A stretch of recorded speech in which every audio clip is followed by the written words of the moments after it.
धौलपुर जिले का सबसे बड़ा पार्वती बांध लबालब होने पर आज शाम को 4 गेट खोलकर पानी रिलीज किया जा रहा है। धौलपुर जिले के डांग इलाके समेत करौली जिले में हो रही बारिश से पार्वती बांध के कैचमेंट एरिया में पानी की लगातार आवक जारी है।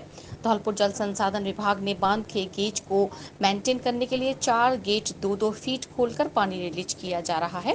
पार्वती बांध से पानी रिलीज हो जाने के बाद जिला प्रशासन अलर्ट मोड पर है और 50 से अधिक गांवों में राजस्व कार्मिकों की तैनाती कर दी गई है।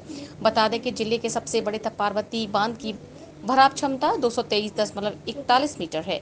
धौलपुर जिले के डांग इलाके समेत करौली जिले में हो रही बारिश से पार्वती बांध के कैचमेंट एरिया में पानी की लगातार आवक होने से आज सोमवार की शाम को बांध के पानी का लेवल 222.90 मीटर पहुंच गया है और गेज को मेंटेन करने के लिए बांध के 4 गेट खोलकर अभी 4400 क्यूसेक पानी रिलीज किया जा रहा है। जल संसाधन विभाग की एईएन संतोष सैनी ने बताया कि पार्वती बांध लगभग भर चुका है, लेकिन जिस अनुपात में पानी की आवक हो रही है उसके मुताबिक गेज को मेंटेन करना बेहद जरूरी है। करौली और धौलपुर जिले के डांग क्षेत्र में लगातार बारिश होने से बांध के कैचमेंट एरिया में और अधिक पानी आने की संभावना दिखाई दे रही है। ऐसे में बांध के गेज को मैनेज करना विशेष जरूरी है। देर रात तक अधिक पानी की आवक हुई तो अन्य गेट खोलकर भी पानी रिलीज किया जा सकता है। पार्वती नदी पहले से ही उफान पर चल रही है और अब बांध के गेट खोलने के बाद पार्वती नदी में पानी की आवक और अधिक बढ़ जाने से बसेड़ी बाड़ी मार्ग, सेपऊ बाड़ी मार्ग, कौलारी मालौनी मार्ग के साथ ही सखवारा मनिया मार्ग पर पानी की आवक बढ़ जाएगी। सड़क मार्गों पर पानी की आवक अधिक होने की वजह से 50 से अधिक गांव का संपर्क उपखंड मुख्यालय और छोटे कस्बों से कट जाएंगे। रपट मार्गों पर प्रशासन ने सतर्कता बढ़ा दी है। संबंधित हल्का पटवारी, गिरदावर और ग्राम पंचायत सचिवों को तैनात किया गया है। नदी के निचले इलाकों में अलर्ट जारी कर दिया गया है। निचले इलाकों में बसे लोगों को सुरक्षित स्थानों पर पहुंचने की नसीहत दी गई है। बता दें कि साल 2022 में पार्वती नदी बांध लबालब भर गया था और बांध के 10 गेट खोलकर पानी रिलीज किया था। बांध का लबालब होना जिले के किसानों के लिए सबसे बड़ी राहत की खबर है, क्योंकि बाड़ी, बसेड़ी, सेपऊ और धौलपुर उपखंड के किसानों की जमीन पार्वती बांध पर आश्रित है। रबी फसल की सिंचाई के लिए पार्वती बांध से पानी दिया जाता है। अपने 60 क्यूमेक्स पानी अपने पर सेकंड का डिस्चार्ज हो रहा है। 2 गेट ओपन किए हैं, पर गेट 2-2 फुट ओपन किया है। आगे क्या संभावना है? आगे अगर इनफ्लो यही रहा तो अपन को गेट्स और बढ़ाने पड़ेंगे, लेकिन अभी कैचमेंट में जो बताया जा रहा है बरसात है नहीं है, तो भी हमने पता ऊपर से जो करौली मासलपुर से जो पानी आने की बात कही जा रही है, हाँ, वो सुबह बरसात हुई थी, उसी का पानी अभी आ रहा है, उसी की वजह से ये गेट्स ओपन हुए हैं। अभी वहाँ कैचमेंट में बरसात है नहीं, सुबह वाली बरसात का पानी है अपने पास। राजस्थान में भारी बारिश का दौर लगातार जारी है। भारी बारिश के कारण नदी, बांध, एनीकट, तालाब, पोखर और नाले ओवरफ्लो चल रहे हैं। नदी की रपटों पर 2 से 3 फीट की ज्यादा चल रही है, लेकिन युवा सेल्फी, रील्स और नहाने के चक्कर में हादसों का शिकार हो रहे हैं। सेल्फी, रील्स के चक्कर में रविवार को प्रदेश में बड़े हादसे देखने को मिले हैं। भरतपुर और जयपुर जिले में 1 दर्जन युवकों ने सेल्फी और रील्स बनाने के चक्कर में अपनी जान गंवा दी है। जिला प्रशासन और पुलिस विभाग के आला अधिकारी युवाओं के साथ अन्य लोगों से अपील कर रहा है कि सेल्फी और रील्स के चक्कर में जहां भी पानी का तेज बहाव हो वहां नहीं जाएं और उचित दूरी बनाए रखें। लेकिन युवा और लोगों पर अपील का कोई फर्क नहीं पड़ रहा है और लगातार हादसे देखने को मिल रहे हैं। धौलपुर जिले में सावन महीने में इस बार ऐसे बदरा बरसे हैं कि चारों ओर पानी ही पानी हो गया है। एक सप्ताह में बारिश की ऐसी झड़ी लग गई है कि क्षेत्र के 7 बांधों में से 3 बांध ओवरफ्लो हो गए हैं। कुछ बांध ओवरफ्लो होने की तैयारी में है। साथ ही पार्वती, बामनी, खरेर, सिरनी नदी उफान पर चल रही है। नदी, बांध, तालाब और एनीकट उफान पर चलने के बाद युवा वहां पहुंचकर नहा रहे हैं और सेल्फी, रील्स बना रहे हैं। जिले के लगातार ऐसी तस्वीरें सामने आ रही हैं। तस्वीरों में साफ देखा जा सकता है कि युवा सेल्फी और रील्स बनाने के चक्कर में पानी के तेज बहाव में नहा रहे हैं। कुछ युवा खड़े होकर वीडियो और फोटो शूट कर रहे हैं। जिले में बीते 2 सप्ताह में करीब आधा दर्जन लोगों की पानी में डूबने से मौत हो गई है। जिले में ही नहीं, प्रदेश भर में भी पानी में डूबने के हादसे सामने आ रहे हैं, लेकिन इसके बावजूद युवा जोश में होश खोकर जान से खिलवाड़ कर रहे हैं। धौलपुर जिले में सबसे अधिक बारिश बाड़ी में हुई है। बाड़ी में 750 mm, धौलपुर में 614 mm, आंगी में 479 mm, बसेड़ी में 650 mm, सेपऊ में 521 mm और राजाखेड़ा में 536 mm बारिश दर्ज की गई है। धौलपुर जिले में मानसूनी सीजन में 650 mm बारिश होती है, जिसके एवज में अभी तक 94.19% बारिश अब तक हो चुकी है। बात की जाए अभी मानसून का करीब 1.5 महीना शेष है। धौलपुर शहर में चीतरिया और नरपुरा ताल ओवरफ्लो होने के कारण शहर की 3 दर्जन से अधिक कॉलोनियों के रास्ते जलमग्न हो गए हैं। जिले के 2 दर्जन से अधिक गाँव के संपर्क नदी की रपटों पर चादर चलने से कट गए हैं। चंबल नदी का गेज भी बढ़ने से 128.7 मीटर तक पहुंच गया है। जिले में भारी बारिश के चलते जिला कलेक्टर श्रीमती वीटी ने सरकारी और गैर सरकारी स्कूलों में पढ़ने वाले बच्चों का आगामी आदेश तक अवकाश घोषित कर दिया है और सरकारी स्कूल का सभी स्टाफ स्कूल में उपस्थित रहेगा। धौलपुर और वह आसपास के इलाकों में काफ़ी ज़्यादा बारिश हो रही है, जिसकी वजह से नदियाँ उफान पे हैं। जो ब्रिजेज़ हैं उन पे रपटों पे पानी ऊपर से चल रहा है और ये देखा जा रहा है कि लोग बाग पिकनिक मनाने के लिए या घूमने के लिए रील बनाने के लिए उन रपटों पे पानी के आसपास जा रहे हैं और उससे देखा जा रहा है कि और जगह पे भी डेथ हुई है। इसीलिए आम जनता से, धौलपुर वासियों से अपील है कि अपनी सेफ्टी को ध्यान रखते हुए ही सारी चीज़ें करें। सभी जगह पे पुलिस जाब्ता व पुलिस प्रशासन एवं रेवेन्यू डिपार्टमेंट में अलग अलग अधिकारी वहाँ पे मौजूद है, तो उनकी जो भी बात है, समझाइश है, उनको ध्यान में रखते हुए चीज़ें करें। अभी कुछ देर में आंगरी डैम से भी पानी छोड़ने की संभावना है, जिससे भी और पानी भरने बढ़ेगा। इन सबको देखते हुए अपनी सेफ्टी को ध्यान रखते हुए ही सारी चीज़ें करें। वह बारिश में ज़्यादा से ज़्यादा जो रूल्स हैं उसका फॉलो करते रहें, वह सेफ रहें। बाड़ी शहर के कायस्थपाड़ा और मास्टर कॉलोनी की दर्जनों महिलाओं द्वारा शहर में पहली बार कावड़ यात्रा निकाली गई है, जो बामणी नदी आश्रम से शुरू होकर बनखंडी महादेव मंदिर पहुंची, जहां महिलाओं द्वारा गंगाजल से भगवान भोलेनाथ का अभिषेक किया गया है। कावड़ यात्रा को लेकर महिलाओं ने बताया कि पहली बार उन्होंने कावड़ यात्रा का आयोजन किया है। ये कावड़ यात्रा शहर के शनमथुरा रोड स्थित राम दरबार बामणी नदी आश्रम से शुरू की गई, जिसमें गाजे बाजे और भगवान के भजनों के बीच भगवान भोलेनाथ के गंगाजल को कंधों पर कावड़ के रूप में लाया गया। करीब 3 किलोमीटर दूर बनखंडी महादेव मंदिर पर यात्रा जाकर संपन्न हुई, जहाँ वे भगवान भोलेनाथ का गंगाजल से अभिषेक किया। वहीं शहर के पुराना बाजार स्थित बालेश्वर महादेव मंदिर पर आज भोले का विशेष श्रृंगार किया जाएगा। मंदिर पुराचार्य छीतो शर्मा ने बताया कि सावन के चौथे सोमवार को भक्तों और श्रद्धालुओं के सहयोग से प्रतिवर्ष आयोजन होता है। इस दौरान भोले की मनोहर झांकी सजेगी और फूल बंगला का आयोजन होगा। साथ में महाआरती के बाद विशेष प्रसादी का वितरण और भजन कीर्तन किया जाएगा। हमारी कावड़ यात्रा हमने बामनी नदी से शुरू की है और सबके सहयोग से बहुत संपन्न एकदम सफल हुई है और बनखंडी महादेव पे हमने यहाँ पे आके स्नान किया, भोले बाबा पे जल चढ़ाया। ये बहुत ही विख्यात मंदिर कावड़ यात्रा शुरू की है, बनखंडी महादेव पे चढ़ाई, जो मनोकामना सबकी पूरी करे। हर हर महादेव। धौलपुर जिले में श्रावण माह के चौथे सोमवार को जिले भर के शिवालय बम बम भोले के जयघोष से गुंजायमान हो गए। बारिश के बीच जिले के सभी शिव मंदिरों पर सुबह 4 बजे मंगला आरती होने के बाद श्रद्धालुओं की भारी भीड़ उमड़ पड़ी। भगवान महादेव के गर्भगृह में शिवलिंग पर गंगाजल द्वारा सहस्त्रधारा छोड़ी गई। श्रद्धालुओं द्वारा शिवलिंग पर बेलपत्र, धतूरा, घी, शहद और शर्करा द्वारा अभिषेक किया गया। सावन के महीने में सोमवार का दिन भगवान भोलेनाथ की पूजा अर्चना करने के लिए विशेष माना जाता है। सावन के चौथे सोमवार को भी जिले भर के शिवालयों में आस्था का सैलाब उमड़ पड़ा।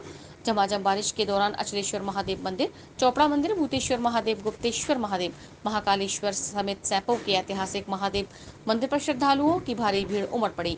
महिला, पुरुष, बच्चे, जवान, बुजुर्ग सभी भगवान भोलेनाथ की भक्ति में डूबे हुए नजर आए। हरिद्वार, सोरों एवं कर्णवास से कांवड़िए गंगाजल लेकर पहुंचे। भगवान महादेव के शिवलिंग को गंगाजल अर्पित कर पूजा अर्चना की गई। श्रद्धालुओं द्वारा जलाभिषेक कर सहस्त्रधारा भी छोड़ी गई। शिवालय भगवान भोले शंकर के जयघोष से गुंजायमान हो गया। श्रद्धालुओं द्वारा भगवान भोलेनाथ के भक्तों के लिए भंडारे भी लगाए। जगह जगह स्टॉल लगाकर भोग प्रसादी वितरित की गई। गौरतलब है कि विगत लंबे समय बाद सावन महीने की शुरुआत सोमवार से हुई है।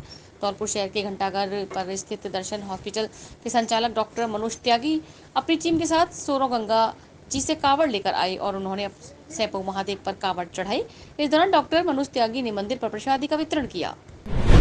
धौलपुर जिले के निहालगंज थाना क्षेत्र में संतर रोड पर एक कपड़े के शोरूम में आग लग गई। शोरूम में आग लगने से उसमें रखे लाखों रुपए के कपड़े जलकर खाक हो गए। घटना की जानकारी मिलने के बाद सोमवार सुबह पुलिस और दमकल मौके पर पहुंची, जहां दमकल ने दुकान से निकल रही आग पर काबू पाया। पीड़ित दुकानदार अनिल त्यागी ने बताया कि रात को वह दुकान बंद करके अपने घर चले गए थे। सुबह के पहर उन्हें दुकान में आग लगने की जानकारी मिली, जिस पर स्थानीय लोगों के साथ पीड़ित मौके पर पहुंचा, जहां संतर रोड स्थित उसकी गणपति प्लाजा दुकान से आग निकल रही थी। पीड़ित ने बताया कि आग लगने की सूचना मिलने के बाद निहालगंज थाना पुलिस और दमकल की गाड़ी मौके पर पहुंची, जहां दुकान के नीचे के हिस्से में लगी आग पर काबू पाया गया, लेकिन इस दौरान दुकान में रखे लाखों रुपए के कपड़े जलकर खाक हो गए। पीड़ित ने बताया कि दुकान में प्रथम दृष्टया शॉर्ट सर्किट से आग लगने की बात सामने आ रही है। वही घटना को लेकर मौके पर पहुंची पुलिस ने घटनास्थल का मौका मुआयना किया है। आग लगने के बाद पीड़ित दुकानदार द्वारा नुकसान हुए माल की कीमत आंकी जा रही है। अभी आए तो इसमें सूचना मिली थी हमको, तो आकर के आग लगी थी, पूरी दुकान जल चुकी थी। आए तो पड़ोस में फोन किया था हमको, शॉर्ट सर्किट से हुआ था और ये है ना हाईवे में हमने फोन किया था, वो आकर मौके पर आ गए थे। पूरी दुकान जल नहीं पाई थी। उसके बाद पुलिस प्रशासन भी आ गया था, सभी लोग आ गए। 80-90 लाख रुपए गया था। आपकी साड़ियाँ थी और आपके कुर्ता पजामा सभी रेडीमेड था। स्वाधीनता दिवस के पहले देश भर में चलाए जा रहे हर घर तिरंगा अभियान के तहत तिरंगा रैली के साथ साइकिल रैली का आयोजन किया गया। जिला मुख्यालय पर निकाली गई साइकिल रैली को जिला कलेक्टर श्री वीटी ने हरी झंडी दिखाकर रवाना किया। रैली के दौरान जिला कलेक्टर ने गांधी पार्क में महात्मा गांधी की प्रतिमा को वंदन करने के बाद हर घर तिरंगा अभियान की जानकारी दी। उन्होंने लोगों को तिरंगा फहराने के लिए प्रेरित किया। रैली के दौरान मौजूद लोग और विद्यार्थी हाथों में तिरंगा रिबन बांधकर राष्ट्रीय ध्वज लेकर दिखाई दिए। जिला कलेक्टर श्री वीटी के नेतृत्व में शुरू हुई तिरंगा रैली गांधी पार्क से चूड़ी बाजार से गुजरते हुए रानी पैलेस राधा बिहारी रोड होते हुए गर्ल्स स्कूल पहुंची। जिला कलेक्टर ने बताया कि 15 अगस्त तक हर घर तिरंगा अभियान के तहत आयोजित होने वाली गतिविधियों में तिरंगा कैनवास लगाया जाकर जय हिंद और हर घर तिरंगा लिखा जा रहा है। उसके साथ सेल्फी व फोटो लिए जा रहे हैं। जिले में हर घर तिरंगा अभियान के अंतर्गत 15 अगस्त तक विभिन्न गतिविधियों का आयोजन किया जाएगा। उन्होंने बताया कि हर घर तिरंगा यात्रा निकालने का उद्देश्य जन जन तक देश प्रेम की भावना और देश गौरव बढ़ाने के लिए आमजन को संदेश देना है। राज्य सरकार और केंद्र सरकार के डायरेक्शन से हर घर तिरंगा यात्रा आज महात्मा गांधी पार्क से निकाला गया है और इसमें जनमानस में तिरंगा के प्रति गौरव और निष्ठा बढ़ाने के लिए ये कार्यक्रम कर रहे हैं और ये लगातार चलता रहेगा और कल भी हमारे रैली रहेगी और 15 अगस्त तक ये कार्यक्रम जारी रहेगा। धौलपुर में आजादी का अमृत महोत्सव के तहत हर घर तिरंगा 2024 अभियान के आयोजन में एक उत्साहजनक कार्यक्रम का आयोजन किया गया है। जवाहर नवोदय विद्यालय में सोमवार को तिरंगा दौड़ का आयोजन किया गया, जिसमें प्राचार्य अर्चना सिंह के साथ छात्र छात्राओं ने विद्यालय के मुख्य द्वार से तिरंगा हाथ में लेकर दौड़ लगाई। इस कार्यक्रम में उप प्राचार्य और स्टाफ सदस्यों ने भी भाग लिया। इस कार्यक्रम का उद्देश्य आजादी की 75वीं वर्षगांठ के अवसर पर देशभक्ति और एकता की भावना को बढ़ावा देना है। तिरंगा दौड़ के माध्यम से छात्रों और स्टाफ सदस्यों ने देश के प्रति अपनी श्रद्धा और सम्मान को प्रदर्शित किया। यह कार्यक्रम हर घर तिरंगा 2024 अभियान के तहत आयोजित किया गया है, जिसका उद्देश्य देश के हर घर में तिरंगा फहराने के लिए प्रेरित करना है। धौलपुर में डॉक्टर अंबेडकर अनुसूचित जाति अधिकारी कर्मचारी संगठन ने सोमवार को जिला कलेक्टर को राष्ट्रपति के नाम एक ज्ञापन सौंपा। ज्ञापन में संगठन ने सर्वोच्च न्यायालय द्वारा SC/ST ST वर्ग के आरक्षण में वर्गीकरण और क्रीमी लेयर लागू करने के निर्णय का विरोध किया है और इसे निष्प्रभावी करने की मांग की है। ज्ञापन में कहा गया है कि सर्वोच्च न्यायालय ने 1 अगस्त को एक महत्वपूर्ण निर्णय दिया है, जिसमें SC/ST वर्ग के लोगों को पुनः उपवर्गीकृत करने की अनुमति दी गई है। सुप्रीम कोर्ट ने रविंद्र सिंह बनाम पंजाब राज्य मामले में पारित आदेश के आधार पर राज्य सरकारों को SC/ST वर्ग की सूची में उपवर्गीकरण करने का अधिकार दिया है। यह निर्णय सुप्रीम कोर्ट के पहले अगस्त 2004 के निर्णय को पलटता है, जिससे कई मतभेद और विसंगतियां उत्पन्न हो सकती हैं। इस निर्णय से पूर्व न तो राज्य सरकारों द्वारा कोई शोध कराया गया था और न ही न्यायालय के पास कोई उपयुक्त डेटा उपलब्ध है। माननीय सर्वोच्च न्यायालय ने 1 अगस्त 2024 को जो SC में और करने के लिए जो फैसला दिया है, उसके संबंध में विरोध जताते हुए आज हम प्रशासन को ज्ञापन देने जा रहे हैं। हमारा विरोध है कि इसको चलते हुए संसद सत्र में विधेयक ला करके निरस्त किया जाए। धन्यवाद। बाड़ी सदर थाना क्षेत्र के गजपुरा मोड़ पर रविवार की रात बिशनगिरी बाबा मंदिर पर दर्शन कर लौट रहे बाइक सवार चाचा भतीजे को सड़क पर आई आवारा गौवंश से टक्कर मार दी। दुर्घटना में बाइक सवार सड़क पर गिरने से चाचा भतीजे घायल हो गए, जिन्हें आसपास के लोगों ने निजी साधन से बाड़ी अस्पताल पहुंचाया। बाड़ी अस्पताल में दोनों घायलों का उपचार किया गया। चाचा की हालत गंभीर होने पर जिला अस्पताल धौलपुर रेफर किया गया है। दोनों घायल वसई डांग थाना क्षेत्र के बरपुरा गांव के निवासी हैं। जानकारी के अनुसार डांग क्षेत्र के बरपुरा गांव निवासी ऋषिकेश पुत्र धर्म सिंह गुर्जर अपने चाचा 62 वर्षीय अमर सिंह पुत्र देवी सिंह गुर्जर रविवार को दिन में रामसागर बांध किनारे बिशनगिरी बाबा के दर्शन कराने लाया था। दर्शन करने के बाद रविवार की रात करीब 8 बजे दोनों चाचा भतीजे बाइक से अपने गांव जा रहे थे। इस दौरान जैसे ही वे गजपुरा मोड़ पर पहुंचे, सड़क पर आई आवारा गौवंश से भिड़ंत हो गई। इससे बाइक सड़क पर गिर गई और दुर्घटना में चाचा भतीजे सड़क पर गिर गए और घायल हो गए। घायलों को बाड़ी अस्पताल पहुंचाया गया, जहां चाचा अमर सिंह पुत्र देवी सिंह गुर्जर की हालत गंभीर होने पर जिला अस्पताल धौलपुर रेफर किया है। धौलपुर जिले के बसेड़ी के पूर्व विधायक व भाजपा प्रत्याशी सुखराम कोहली ने आज अपने जन्मदिवस के उपलक्ष्य पर गांव के कई विद्यालयों में जाकर एक अनोखे तरीके से अपना जन्मदिन मनाया, जिसमें गांव के विद्यालयों में जाकर घर घर तिरंगा अभियान के तहत तिरंगे व छात्र छात्राओं को मिठाई बांटकर बनाया।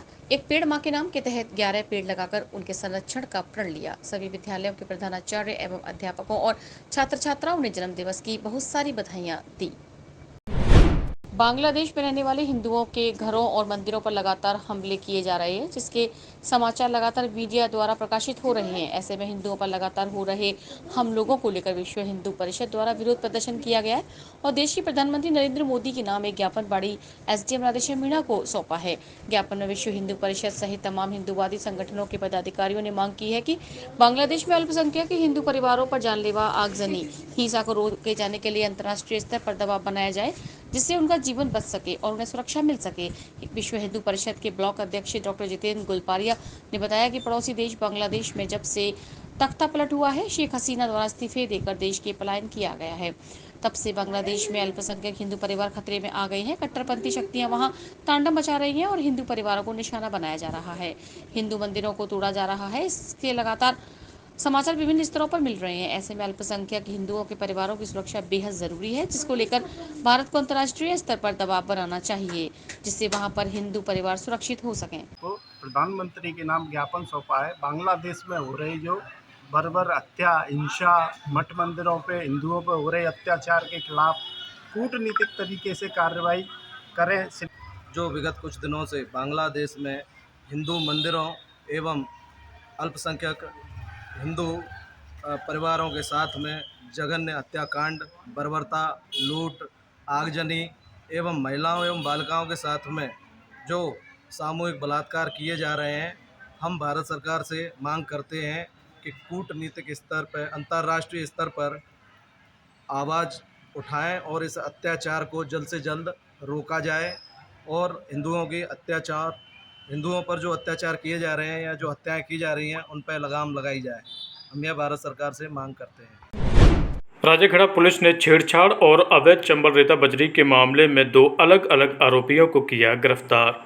धौलपुर जिले की राजेखेड़ा थाना पुलिस ने छेड़छाड़ और अवैध चंबल रेता बजरी के मामले में वांछित चल रहे 2 अलग-अलग आरोपियों को गिरफ्तार किया है, जिनसे अब पुलिस पूछताछ कर रही है। मामले को लेकर राजेखेड़ा थानाधिकारी वीर सिंह ने बताया कि आईजी भरतपुर और एसपी धौलपुर व एडिशनल एसपी के निर्देशन और सीओ मनिया के निकटतम सुपरविजन में अपराधियों की धरपकड़ के लिए चलाए जा रहे अभियान के तहत पुलिस टीम ने छेड़छाड़ के मामले में वांछित चल रहे आरोपी आराम सिंह उर्फ पार्ले पुत्र साहब सिंह निवासी वार्ड नंबर 1 करील की थाना राजाखेड़ा को गिरफ्तार किया है। पुलिस ने बताया कि गत फरवरी माह में राजाखेड़ा थाना क्षेत्र की रहने वाली एक महिला ने इस्तगासा के जरिए मामले को लेकर शिकायत दर्ज कराई थी। अनुसंधान के बाद आरोप सही पाए जाने पर आरोपी को गिरफ्तार किया गया है। वहीं पुलिस ने अवैध चंबल रेता बजरी के मामले में वांछित चल रहे आरोपी कमल सिंह पुत्र केशव सिंह निवासी बड़ापुरा थाना मनसुखपुरा जिला आगरा उत्तर प्रदेश को भी गिरफ्तार किया है। कार्रवाई करने वाली टीम में राजाखेड़ा थानाधिकारी वीर सिंह के साथ एएसआई हाकिम सिंह, कांस्टेबल नेत्रपाल, गजेंद्र, चरण सिंह, सतीश आदि मौजूद रहे। धौलपुर शहर के एवीएम कॉन्वेंट स्कूल में अलंकरण समारोह का आयोजन किया गया, जिसमें विद्यालय के 5 सदनों ने अपने अपने सदन प्रमुख, विद्यालय के हेड बॉय, हेड गर्ल, सदन कप्तान व उप कप्तान, डिसिप्लिन इंचार्ज व volunteers, NCC cadet, sports head, cultural head के साथ शपथ ग्रहण की। कार्यक्रम में उपस्थित शिक्षाविद वीके त्यागी ने सभी कप्तानों को अपने कर्तव्यों का जिम्मेदारी पूर्वक पालन करने के लिए प्रोत्साहित किया। साथ ही कहा कि मैं आज अभिभूत हूं कि हमारे विद्यालय के विद्यार्थियों में हमारे भारतीय जवानों की झलक दिखी। साथ ही उन्होंने कहा कि जिम्मेदारी हमें कर्तव्य शक्ति का बोध कराती है, इसलिए हमें हमेशा अपनी जिम्मेदारियों का बोध होना चाहिए और उसी के अनुरूप कार्य करते रहना चाहिए। डायरेक्टर आदर्श त्यागी, प्रशासनिक अधिकारी प्रिया त्यागी ने सभी को बधाई देते हुए कहा कि आपको अपने कर्तव्य का पालन ईमानदारी के साथ करना है। प्राचार्य अनिता त्यागी ने कहा कि जब हमें किसी पद के लिए चुना जाता है तो हमारी जिम्मेदारी और भी बढ़ जाती है और हमें सभी की अपेक्षाओं के अनुरूप कार्य करना होता है। हमें विद्यार्थियों के रूप में आपसे बहुत उम्मीदें हैं और हमें विश्वास है कि आप हमारी उम्मीदों पर खरे उतरेंगे। प्राचार्य अनिता त्यागी ने इन पंक्तियों के साथ कार्यक्रम का समापन किया। धौलपुर के बछेड़ी थाना क्षेत्र के मनशापुरा गांव में चोरों ने एक फौजी के घर में घुसकर चोरी की वारदात को अंजाम दिया है। चोर घर में रखी 5000 रुपए की नकदी के साथ लाखों रुपए के सोने और चांदी के आभूषण पार कर ले गए। पीड़ित गृह स्वामी जंडेल सिंह ने बताया कि उसके दोनों बेटे बजरंग सिंह और पिंजर सिंह फौज में हैं, जो अपनी ड्यूटी पर हैं। दोनों बेटे की ड्यूटी पर होने की वजह से घर पर उनके माता पिता मौजूद थे, जो देर रात को घर के बाहर भैंसों के पास सो रहे थे। पीड़ित ने बताया कि यह रातों को अज्ञात चोर पीछे की दीवार से उनके घर में घुस आए, जहां उन्होंने अलमारी का ताला तोड़कर 5000 रुपए की नकदी के साथ लाखों रुपए के सोने और चांदी के आभूषणों को पार कर लिया। सुबह जागने पर पीड़ित को चोरी की घटना का पता चला।